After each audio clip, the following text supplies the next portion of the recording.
Welcome back to the channel, sports fans and Arsenal fans all over the world. It's exciting times for Arsenal fans, believe me. Arsenal just defeated Nottingham Forest in style, and a few things stood out from that game that I just wanted to reflect on, because quite frankly, it's been a while Arsenal played with the level of fluidity that we saw today. There's been lots of talk about how we've missed out on the Premier League title over the last 3 seasons. Finishing second can be very frustrating. But you will look at something about this game today and you will see a pattern and what has just happened. 3 players actually come to mind when you think about how Arsenal are able to sustain the title chase early on in the challenge, the season. You think about the fact that we had 3 major injuries to the squad last season that really impacted the title chase. As of December 2024, Arsenal were still in the title chase with Liverpool. But then what happened? We lost Bukayo Saka. A few games after that, we lost Kai Havertz, and then at some point, we lost also Gabriel Magalhaes. Impacted not just the Premier League title chase, but also the UEFA Champions League, where even though we knocked out Madrid, got to the semi-finals, we had no striker, and we got knocked out by PSG. But look at this season. Almost the exact same scenario as what has played out last season has happened again. But guess what? No problem. We're able to plug in all the holes. Arsenal, the recruitment team, big up Andrea Beta and Mikel Arteta, of course, on the board. They backed Arteta in the transfer window. Look at what is happening. We've lost Kai Havertz again for a few months. We've lost Bukayo Saka for a few weeks. And then also, Saliba has missed, I think, 2 games now, with the game against Liverpool and the Nottingham Forest match. I hope he gets fit for Manchester City. But despite these injuries, and of course, long-term injuries like Gabriel Jesus and a few other people have been out, it looks like nothing has changed. It's business as usual. We signed Gyökeres, who has made the absence of Kai Havertz almost to be like it's nothing. We have Madueke, who has started to step up and put the foot on the gas and make sure that he's starting to fill that hole that Saka, has over the years, been that guy on the right wing, plugging, making runs on the attack and getting Arsenal to that point where, they're effective on the right. Now look at Madueke. Many of us Arsenal fans, me inclusive, I was one of those people that said, I don't understand why we keep giving Chelsea money. What's this guy about? Is he going to improve the squad? And to be fair, I think it had a lot to do with how we were waiting for the Gyökeres deal to be finalized. And it was frustrating, but in the middle of those conversations, we signed Madueke, who a lot of people thought, he was not really, we couldn't see him being a better player than any of the 4 players in Arsenal at the time. But look at that. He's been probably the most effective winger in Arsenal for a while now.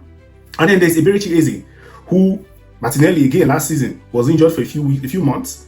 And we didn't have that player who you can even say is good enough to fill that gap.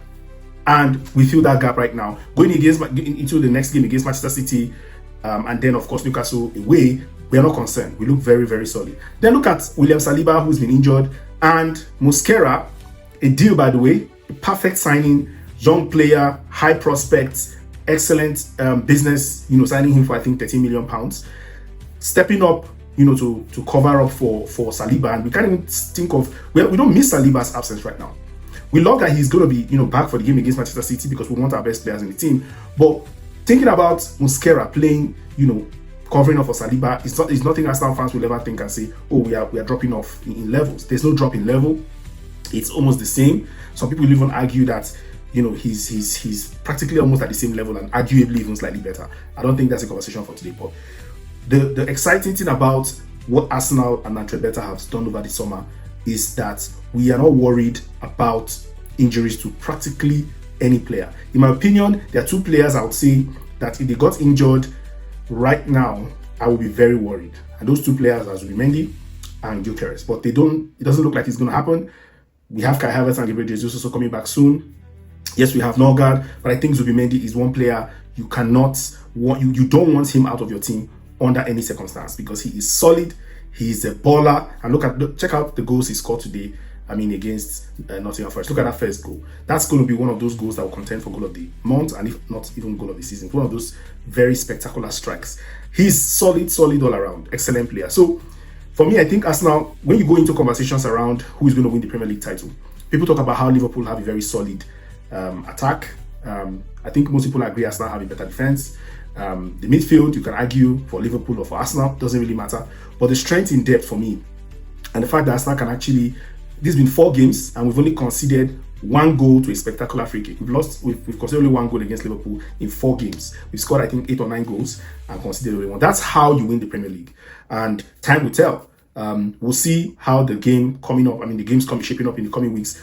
By December or so, we'll start to have a flavor of what will end up happening at the end of the season. In my opinion, I think it's going to be eventually a 2-horse race. Manchester City might still be in it for a while, maybe Chelsea, but eventually it'll probably be a 2-horse race.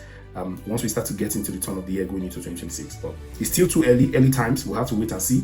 In my opinion, Arsenal's squad depth is going to be the game changer. And their solid defense will be a game changer, because scoring goals and going forward, look at Gyökeres, he's always going to be a bagsman. He's going to score the goals. What will make that difference is how Arsenal can squeeze out the points from very difficult matches and still stay in the competition right to the very end. So let's know your predictions for the Premier League title. Who do you think is winning it? Leave your comments down below. Don't forget to leave a like and subscribe to the channel, and I'll see you on the next one.